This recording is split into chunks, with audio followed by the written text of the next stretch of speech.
বৃষ্টির দিন বা শীতকাল বা বিকেলবেলা হোক, রুটি পরোটা বা লুচির সাথে এরকম একটা পনিরের রেসিপি হলে কিন্তু মন্দ হয় না।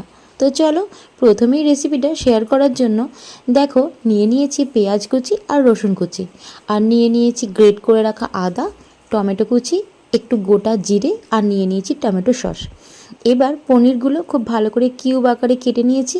এবার এটার মধ্যে দিয়ে দিয়েছি অল্প পরিমাণে নুন, একটু চিনি, গোটা গরম মশলা মানে শাহি গরম মশলা, জিরে গুঁড়ো, ধনে গুঁড়ো, আর দিয়ে দিয়েছিলাম অল্প একটু লঙ্কা গুঁড়ো।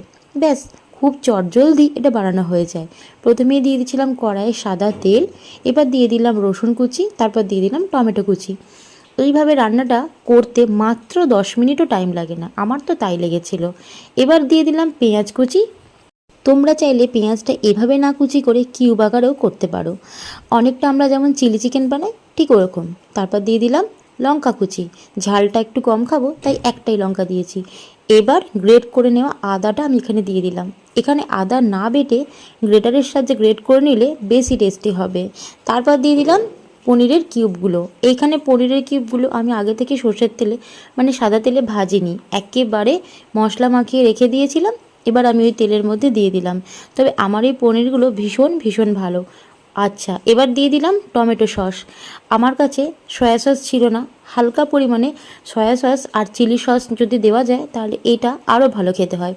ব্যাস, এবার নুন মিষ্টি দিয়ে একটু নাড়াচাড়া করলেই কিন্তু পনিরের এই দুর্দান্ত রেসিপিটা দারুণ খেতে হয়।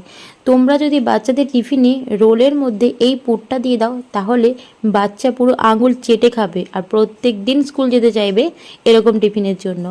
যাই হোক, রেসিপিটা যদি ভালো লেগে থাকে লাইক করে দিও, শেয়ার করে দিও, আর অবশ্যই কমেন্টে জানিও কেমন লাগলো রেসিপিটা।